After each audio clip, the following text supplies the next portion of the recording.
Marcos capítulo 1, vamos ler do verso 21 até o verso 28. Depois entraram em Cafarnaum, e logo no sábado foi ele ensinar na sinagoga. Maravilhavam-se da sua doutrina, porque os ensinava como quem tem autoridade e não como os escribas. Não tardou que aparecesse na sinagoga um homem possesso de espírito imundo, o qual bradou: "Que temos nós contigo, Jesus Nazareno? Vieste para perder-nos? Bem sei quem és, o Santo de Deus." Mas Jesus o repreendeu, dizendo: "Cala-te e sai desse homem." Então o espírito imundo, agitando-o violentamente e bradando em alta voz, saiu dele. Todos se admiraram, a ponto de perguntar entre si: "Que vem a ser isso? Uma nova doutrina? Com autoridade ele ordena aos espíritos imundos e eles lhe obedecem?" Então correu célere a fama de Jesus em todas as direções, por toda a circunvizinhança da Galileia. Nós vamos orar pedindo que o nosso Deus nos instrua na sua palavra, para que ela fale ao nosso coração. Oremos.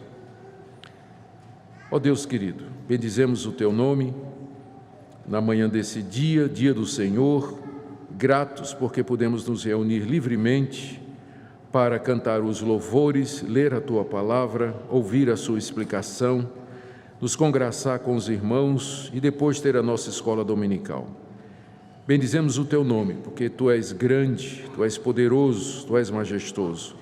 Nós pedimos que teu Espírito Santo agora nos conduza na compreensão da tua palavra, que ela fale ao nosso coração, nos transmita conhecimento de ti e também que nos ensine de que maneira prática nós podemos viver o teu evangelho. É o que pedimos, em nome de Jesus. Amém. Queridos, nós já vimos qual é o propósito de Marcos com esse evangelho que ele escreveu. O objetivo dele é apresentar uma apologia ou uma defesa para um fato que parecia contraditório. Ele está escrevendo aos moradores de Roma. Roma era a capital do império, um império que se estendia por todo o mundo conhecido e que era encabeçado por um César, um homem poderoso que era considerado de origem divina. Os exércitos de Roma eram invencíveis, eram enormes. O poderio de Roma era incalculável. Os romanos valorizavam o poder, a força, o domínio. E de repente começam os cristãos a aparecer em Roma, uma seita, uma religião, dizendo que o Filho de Deus, que estava acima do César, tinha vindo a esse mundo, mas que ele tinha primeiro morrido numa cruz, rejeitado pelo seu povo, humilhado, sofrendo uma morte vergonhosa. Então isso para os romanos não era uma coisa que soava muito bem. Não é? Como é que alguém que é rejeitado pelo seu povo, exposto publicamente a um tipo de morte que era reservada para os piores criminosos, como é que esse podia ser o Filho de Deus? O Evangelho de Marcos procura mostrar, através do registro que faz das ações de Jesus, dos atos de Jesus e do seu ministério e de suas palavras, que sim, Jesus de Nazaré, morto, crucificado, envergonhado, publicamente rejeitado pelos seus, ele é o Filho de Deus. Isso ficou demonstrado durante os 3 anos em que ele esteve aqui, pelos sinais e prodígios que ele fez, pelos seus atos realizados, especialmente pela sua ressurreição. O Evangelho de Marcos se concentra no final dele, na última semana de Jesus e particularmente nos eventos em torno da sua morte e finalmente da sua ressurreição gloriosa. Então o Evangelho de Marcos é uma apologia à cruz de Cristo, escrita para uma sociedade que valorizava o poder, a vitória, a conquista, um ambiente muito parecido com o de hoje, onde a mídia, onde as empresas de marketing, onde a sociedade em geral promove a ideia do vencedor, do conquistador, do homem autossuficiente que consegue as coisas pela sua própria força. Nesse ambiente nós proclamamos a Cristo e Ele crucificado, em sua fraqueza, na sua humilhação, como sendo o caminho de Deus para salvar pecadores. E sim, Ele era de fato o Filho de Deus. É isso que é o Evangelho de Marcos. Nas mensagens anteriores, e nós estamos bem no início do Evangelho, essa é a 7ª mensagem no Evangelho de Marcos. Nas mensagens anteriores nós vimos a narrativa que Marcos faz da preparação de Jesus para o seu ministério aqui nesse mundo. Ele tinha cerca de 30 anos de idade quando João Batista, seu primo, aparece no deserto da Judeia, às margens do Jordão, chamando toda a nação judaica ao arrependimento e batizando os arrependidos e dizendo que estava chegando aquele prometido pelos profetas, alguém que era mais poderoso do que ele. Em seguida, Jesus se apresenta, é batizado por João no Rio Jordão. O Espírito de Deus vem sobre ele na forma de uma pomba e Deus do céu diz: "Este é o meu Filho amado em quem me comprazo." E dali, cheio do Espírito Santo, Jesus é levado para o deserto, onde é tentado durante 40 dias por Satanás, que fez todos os esforços, usou de todas as estratégias para levar Jesus Cristo a pecar, como ele havia feito, Satanás havia feito, milhares de anos antes, lá no Jardim do Éden, com o primeiro homem. Mas o segundo homem, o último Adão, resistiu e venceu Satanás e dá início então ao seu ministério naquela região da Galileia, que fica ao norte da Judeia. Marcos registra, a partir daí, vários outros acontecimentos que têm como objetivo agora mostrar a autoridade de Jesus. Primeiro ele mostra como ele se preparou para um ministério e em seguida ele começa a narrar esse ministério na Galileia, destacando atos que Jesus fez e que provam que ele é o Filho de Deus. O primeiro foi o chamado dos primeiros discípulos. Nós vimos na mensagem anterior como Jesus, passando na praia, ele chama 4 pescadores para serem os seus seguidores, Pedro, André, Tiago e João, mostrando com isso a sua autoridade sobre as pessoas. Ele chama e as pessoas obedecem. Hoje nós vamos ver como Marcos registrou a autoridade de Jesus sobre espíritos imundos. Ele narra um encontro que Jesus teve com um endemoniado na sinagoga da cidade de Cafarnaum, e como Jesus expulsou o demônio que possuía aquele homem e quais são os efeitos disso. O meu alvo então é expor a passagem, mostrando de que maneira Marcos enfatiza a autoridade de Jesus e no final nós queremos trazer uma aplicação para nós, o que é que esse texto tem a ver conosco nos dias de hoje. Então vamos para o texto. Vamos começar com o local, onde é que aconteceu. O verso 1 diz aí que depois entraram em Cafarnaum e logo no sábado foi ele, Jesus, ensinar na sinagoga. A cidade de Cafarnaum era uma cidade que ficava às margens do lago da Galileia, e é ali que Jesus vai estabelecer a base para o seu ministério de pregação e de visitação aos povoados e vilas daquela região. É de lá que ele vai fazer a sua rota de itinerância, pregando em todas as vilas de pescadores e povoados que havia naquela região. Era lá em Cafarnaum que morava Pedro, e a sogra de Pedro morava com ele. E junto com Pedro morava André também. E Pedro e André são dos primeiros discípulos. E quem sabe era lá que Jesus ficava, na casa de Pedro e André. Lá é que é a base então do seu ministério na Galileia.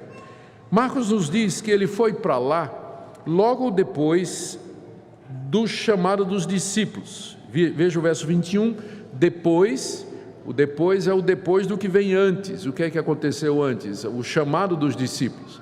Então, depois de ter chamado os discípulos, Jesus entra com eles na cidade de Cafarnaum, que era a casa de Pedro.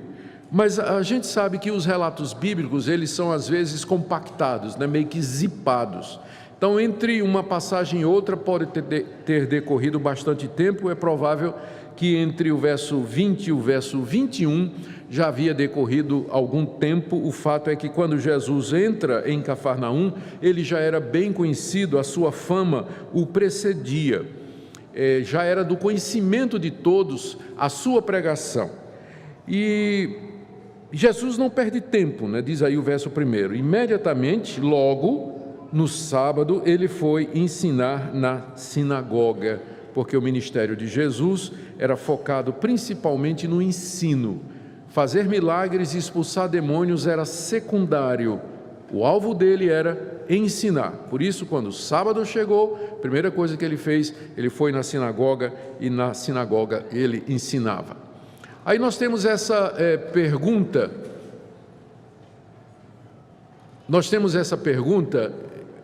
Como é que Jesus podia ensinar na sinagoga? E aqui eu quero gastar algum tempo com vocês a respeito das sinagogas judaicas e mostrar como é que elas funcionavam e por que Jesus pôde pregar ali. A origem das sinagogas foi durante o cativeiro babilônico. Vocês todos se recordam da história do Antigo Testamento, de como Deus castigou a nação de Israel, levando os prisioneiros através dos babilônicos, por conta da idolatria que eles haviam cometido. E o que aconteceu? A religião de Israel girava em torno do templo. No templo havia o altar, onde eram oferecidos sacrifícios, havia sacerdotes, havia todo um esquema que girava em torno de agradar a Deus pela oferta de animais. Agora eles estavam na Babilônia, toda a nação foi levada para a Babilônia. Eles não tinham mais templo, eles não tinham sacerdote, eles não tinham sacrifícios. Então eles começaram a criar as sinagogas, que vieram como substitutas do templo. Lá não havia sacrifício, mas na sinagoga havia a leitura da lei de Moisés, havia oração, havia louvor e instrução que era feita por um escriba, por um mestre, por um rabino. Nos escritos dos rabinos do século II e III, está dito que a leitura da lei substitui os sacrifícios. E hoje os judeus vivem a mesma coisa. Como vocês sabem, o templo de Jerusalém já não existe mais e não há mais sacrifícios que são oferecidos lá. Então, como é que o judaísmo sobrevive se ele era baseado no templo? A resposta é que hoje o judaísmo é uma religião que é focada na leitura da lei e na explicação. As sinagogas se tornaram um centro de adoração e de louvor no judaísmo moderno, já que eles não têm o templo. Quando eles voltaram do cativeiro para a Judéia e para a Galiléia, eles mantiveram aquele costume, reconstruíram o templo, mas fizeram também sinagogas. E a sinagoga agora está lado a lado com o templo. Então, enquanto que os sacrifícios eram oferecidos no templo, a leitura da lei e a explicação da lei era feita na sinagoga aos sábados. Para fazer uma sinagoga, bastavam 10 homens. Se tivesse 10 homens judeus numa cidade, com mais de 12 anos, eles podiam se organizar. Era eleito um conselho e um mestre, que era o chefe da sinagoga, que era quem dirigia a liturgia. E os professores eram os escribas. É interessante isso, desculpa perder um pouquinho de tempo com isso, mas é bom que lança o pano de fundo para muitas outras coisas e para vocês entenderem muitas outras coisas no Novo Testamento. Então, gente, durante esse tempo lá, quando o culto era concentrado nas sinagogas, a lei era lida, só que a leitura era feita tão frequentemente que os rolos eles se gastavam, e era preciso fazer cópias e mais cópias da lei de Moisés. Então as pessoas que faziam essas cópias eram chamados de escribas, e de tanto copiar a lei, o escriba se tornou um especialista. Todo mundo, é fácil entender isso, né? De tanto você copiar uma coisa, você decora aquela coisa, você aprende aquela coisa, você começa a fazer perguntas sobre aquela coisa. Então os escribas se tornaram os mestres da sinagoga. Eles eram os profissionais, eram experts, os eruditos, os professores. E vocês sabem quem foi o primeiro escriba? Esdras.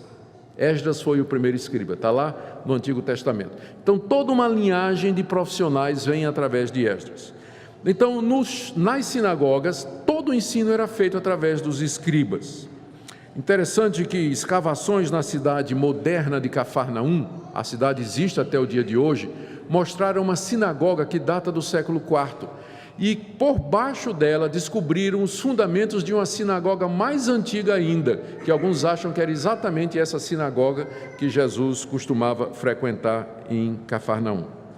Jesus então, ele podia no sábado entrar na sinagoga e ensinar, porque era prática na sinagoga de dar a palavra, o mestre lá dava a palavra a qualquer rabino conhecido, a qualquer líder que era reconhecido pelo seu ensino e sua capacidade.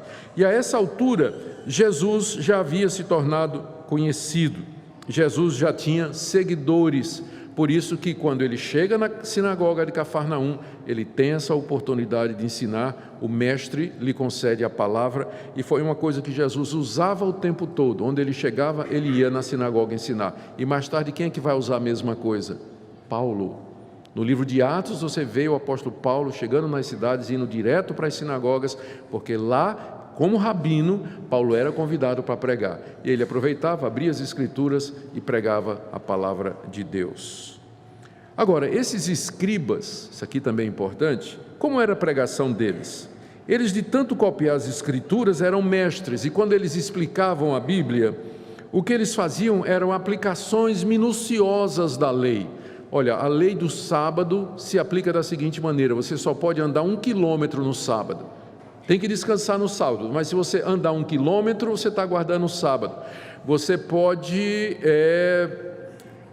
caminhar, mas se você caminhar, você tem que caminhar por 1 minuto. Se você botar água para ferver, tem que ser para uma panela só. Então, muitas aplicações da lei eram feitas por ele. E eles aí criavam outras leis e ficavam citando a autoridade, porque o rabino fulano disse isso, o rabino cicrano disse isso, o escriba fulano falou isso aqui.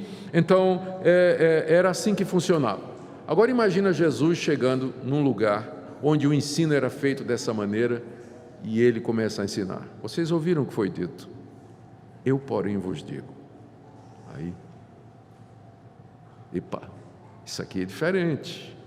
Esse mestre tem alguma coisa aqui diferente.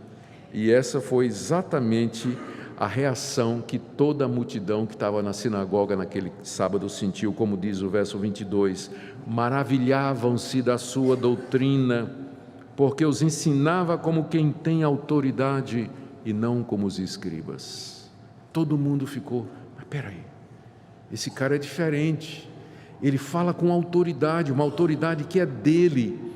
Em vez de ficar citando o rabino Jacó disse isso, o rabino Esaú disse aquilo, o rabino Isaac falou aquilo, Jesus falava com sua autoridade. Vocês ouviram o que foi dito, eu, porém, vos digo.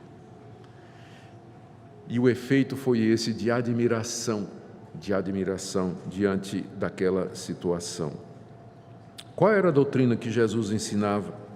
Jesus ensinava que o reino de Deus havia chegado, que todos deviam se arrepender e crer nas boas novas, que os tempos prometidos nas Escrituras estavam se cumprindo.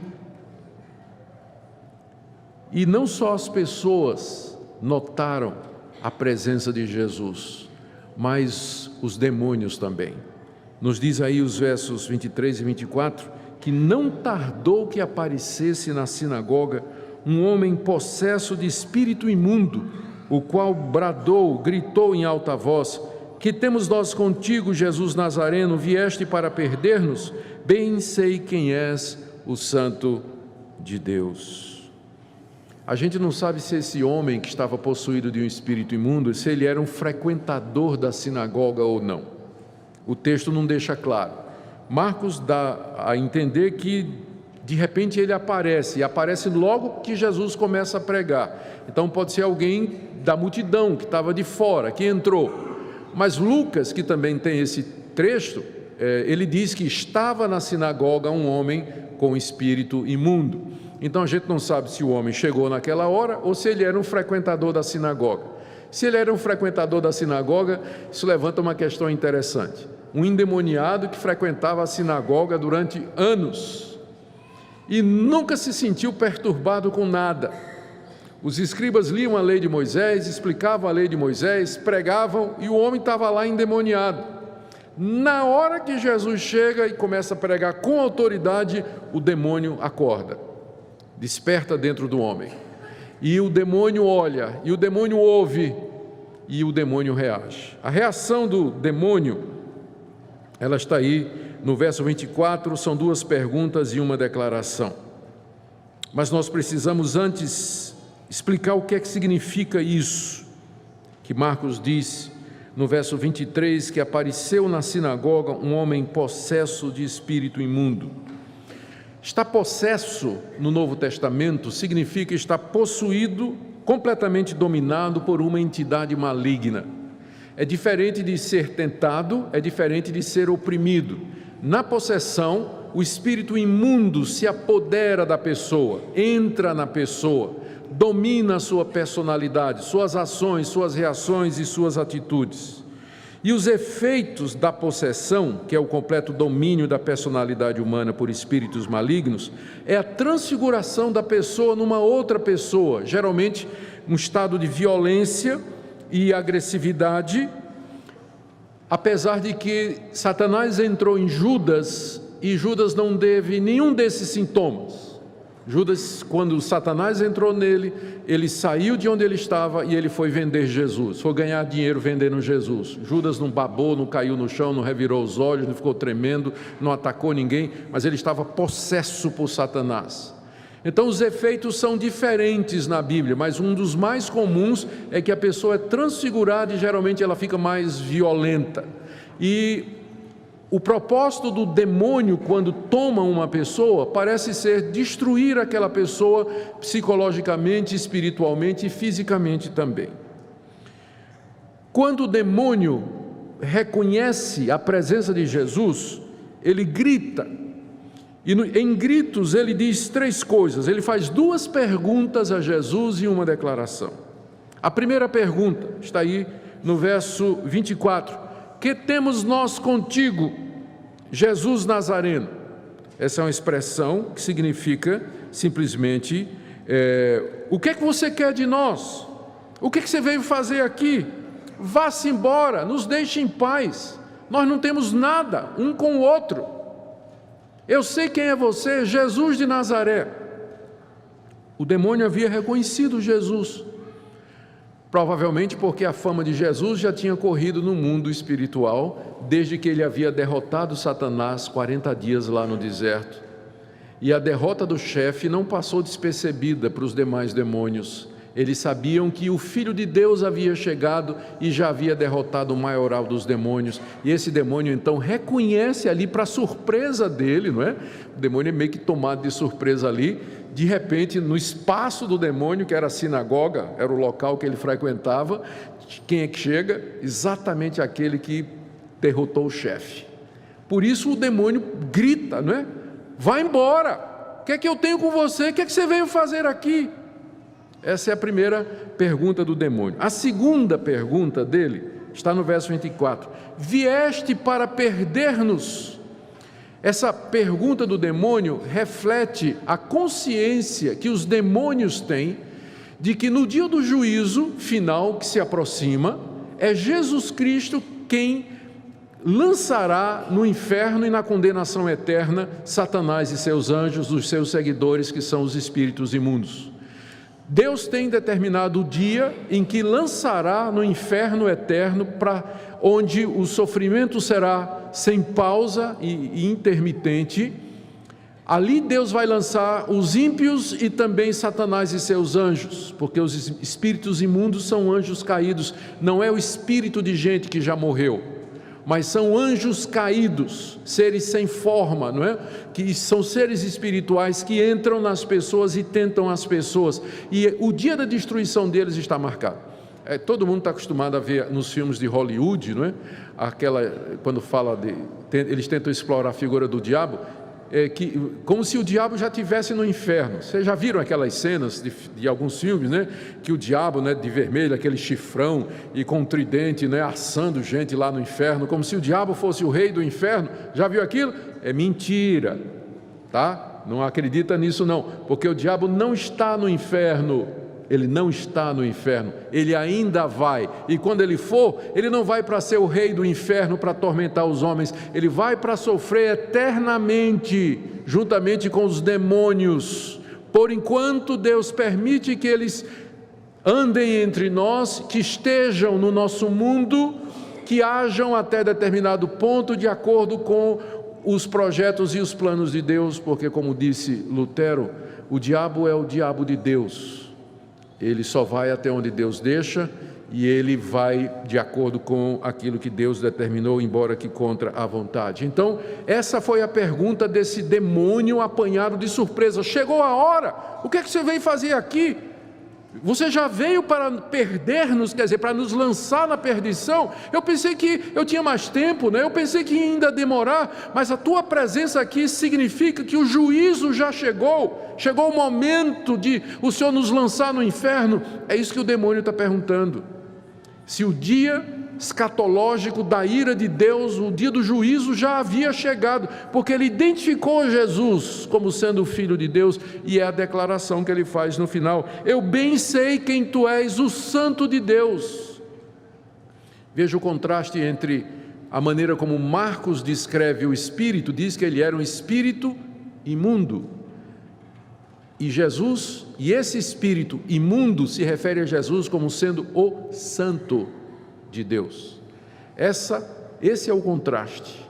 O espírito imundo, a imundícia aqui é a maldade, a perversão, a rebelião contra Deus, a impureza, o ódio contra Deus, a revolta contra Deus, enquanto que Jesus era o Santo de Deus, humilde, manso, puro, submisso, obediente ao Pai. Santo de Deus é uma expressão do Antigo Testamento que é usada com relação ao Messias. E o demônio na hora reconheceu que ele estava diante daquele que havia sido profetizado no Antigo Testamento. O Santo de Deus havia chegado e, portanto, com ele o juízo. Era isso que o demônio estava pensando, que chegou a hora em que ele seria lançado para o inferno eterno.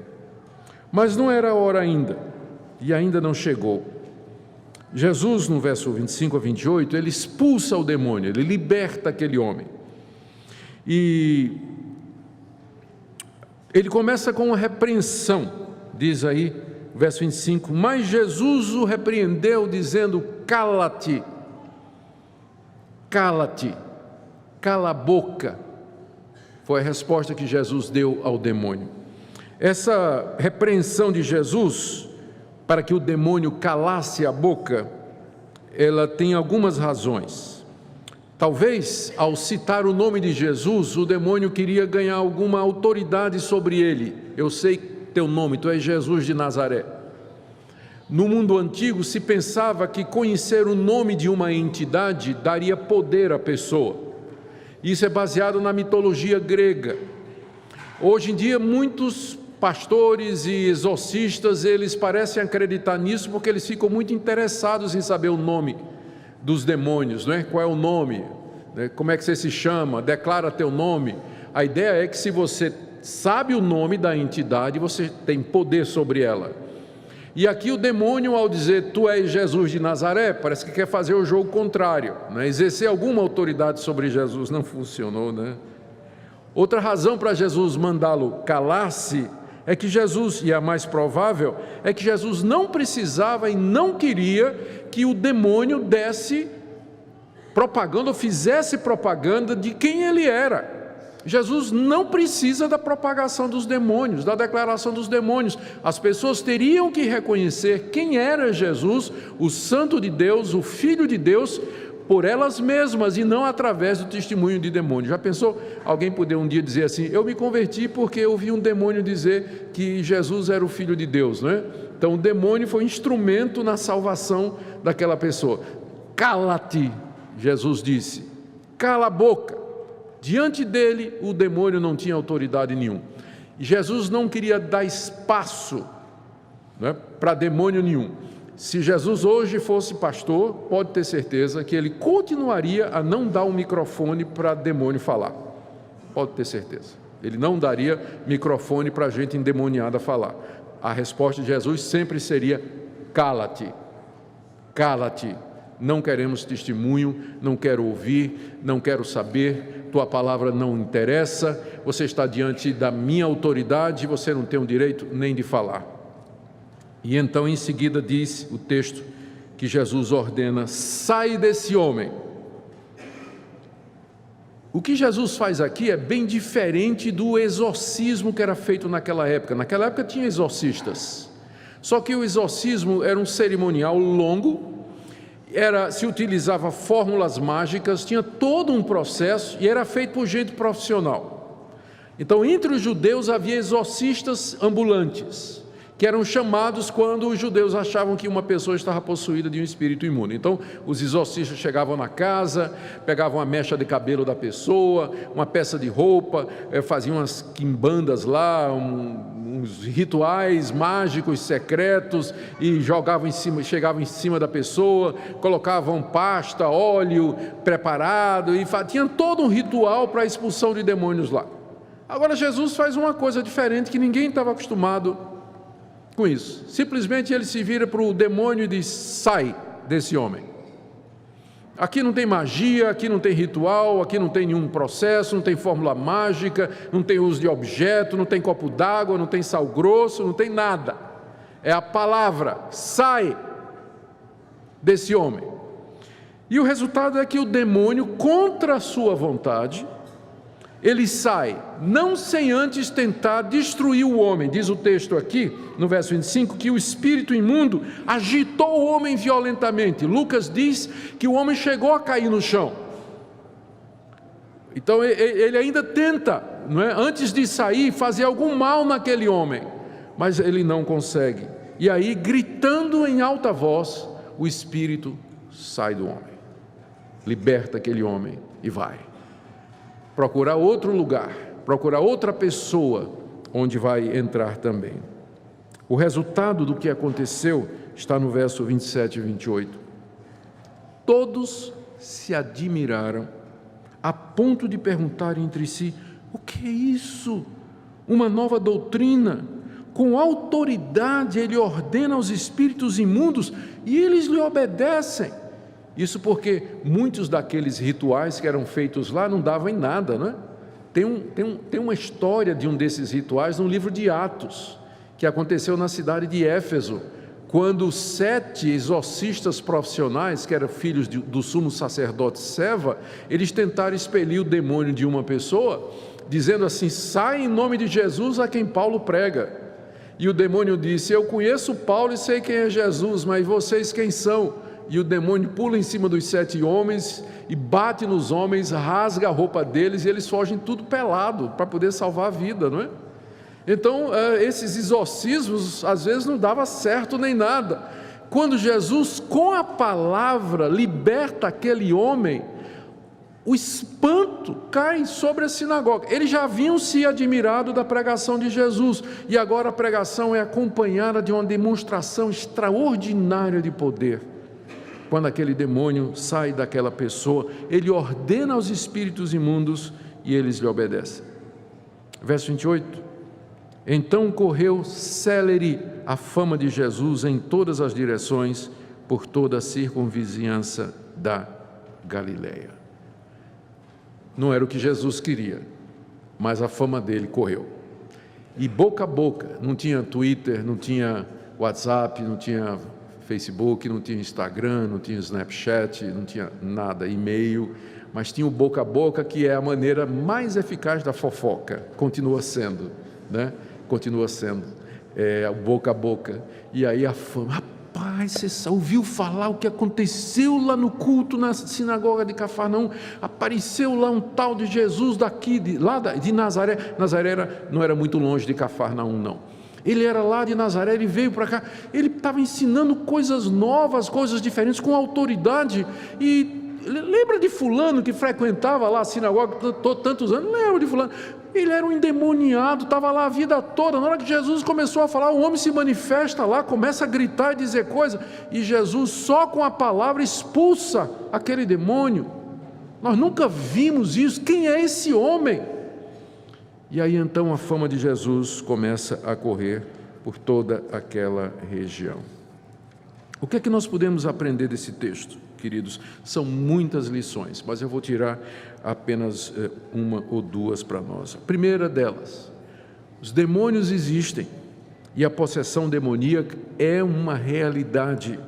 Muitos tentam explicar relatos como esse no Novo Testamento, dizendo que naquela época os autores bíblicos eles não tinham conhecimento de determinadas doenças e distúrbios mentais, e eles então não sabiam diagnosticar dupla personalidade, uma pessoa lunática, uma pessoa com epilepsia ou com algum tipo de doença que tem sintomas parecidos com possessão demoníaca. Determinados distúrbios mentais têm sim, dupla personalidade, mudança de voz, alteração do comportamento. Então é muito parecido, e naquela época ninguém sabia fazer o diagnóstico, então todo mundo identificava distúrbios mentais como sendo possessão demoníaca.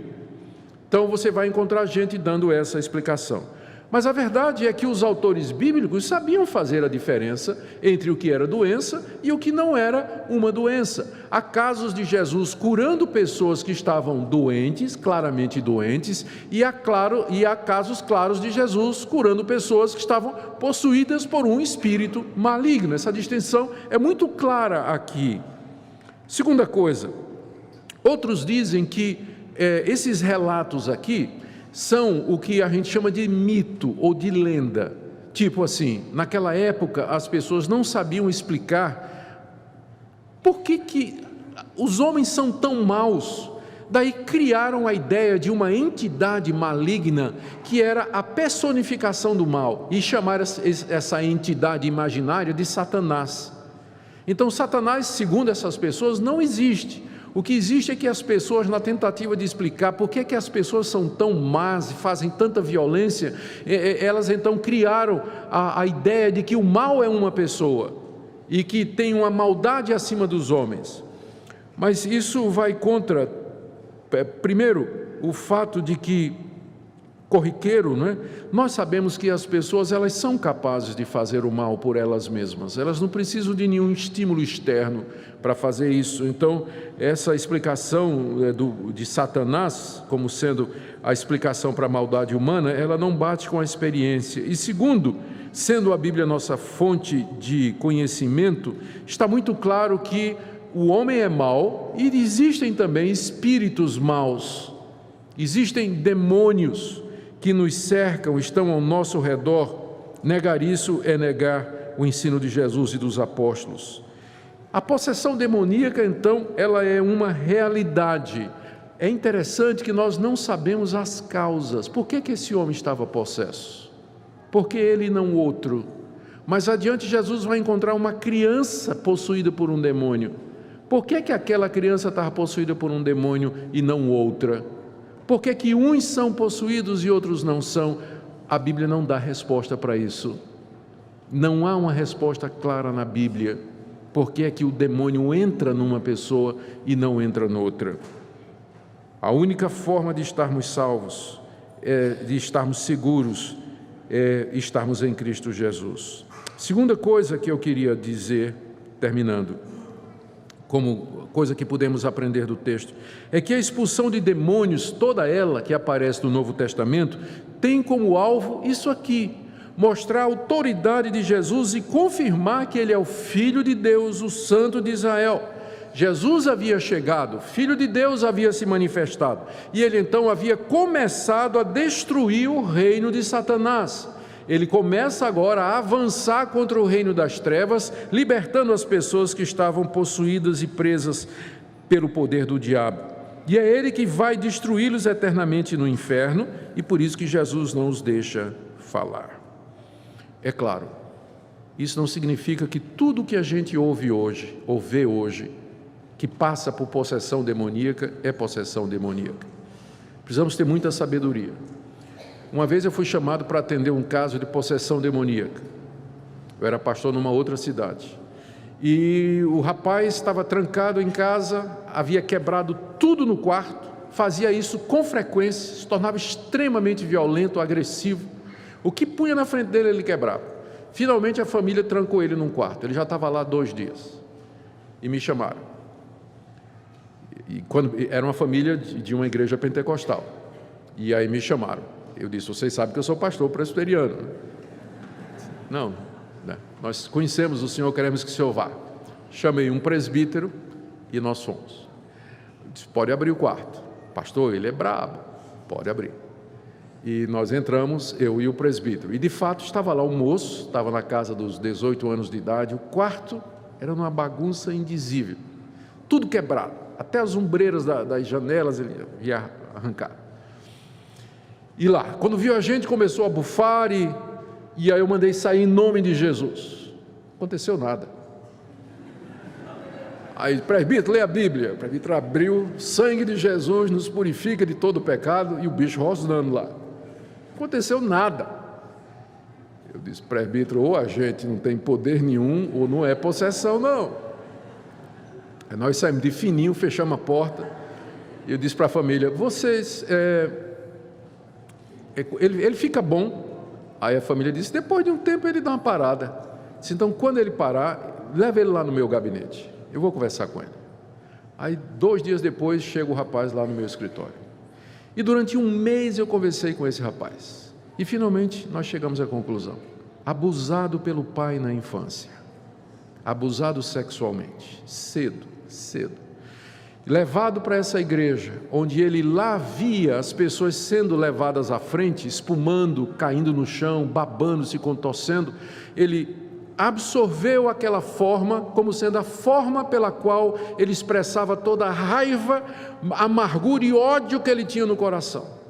Então, quando ele sentia toda aquela revolta pelo abuso que ele sofreu do seu pai, ele se manifestava daquela forma. Aquele moço precisava de cuidados espirituais, pastorais e médicos, e não de expulsão. Mas aí outro dia, estava em casa com a Minca, a gente estava plantando uma igreja lá na cidade de Olinda, e de repente era perto de meia-noite, chega 4 rapazes da minha igreja com uma menina bem magrinha. Depois eu soube que o apelido da menina era Mosquito. Ela era bem magrinha, só que os 4 rapazes não conseguiam segurar o mosquito. Não segura. Era evidente, os 4 tinham que e disseram, pastor, o senhor tem que nos socorrer. E aí eu disse, esse é verdadeiro. E ela se debatia e os rapazes mal conseguiam, traz aqui para o meu escritório. O escritório era em casa. Trouxeram, fechei a porta, estava eu e Mosquito. E ela olhando para mim. Não é? E então eu orei, pedi a Deus que naquele instante tivesse compaixão daquela moça, e coloquei a mão sobre ela e disse, sai em nome de Jesus. E ela caiu. Abri os olhos depois e disse, quem é o senhor, né? O que é que eu estou aqui? Como é que eu estou? Como é que eu vim parar aqui? Comecei a conversar com ela. Os pais eram donos de um terreiro de Umbanda, e ela cresceu naquele ambiente. Eu disse para ela, não me lembro mais o nome dela, só o apelido, né? Eu disse para ela, você foi liberto hoje à noite de não sei quantos, ou de um espírito, eu não sei, não fiz perguntas, não é? Mas uma entidade estava em você. Mas se você não se converter a Jesus Cristo, se você não encher o seu coração da presença de Cristo e do Espírito Santo, ele vai voltar e vai ser a mesma coisa, e como Jesus disse, ele vai trazer 7 piores do que ele. Possessão demoníaca existe, precisamos de discernimento, porque nem tudo que parece possessão demoníaca é, e às vezes ela nos passa despercebida, está na cara da gente. Precisamos de sabedoria e discernimento, mas que é uma realidade. Estas coisas aqui foram escritas para que você creia que Jesus é o Filho de Deus.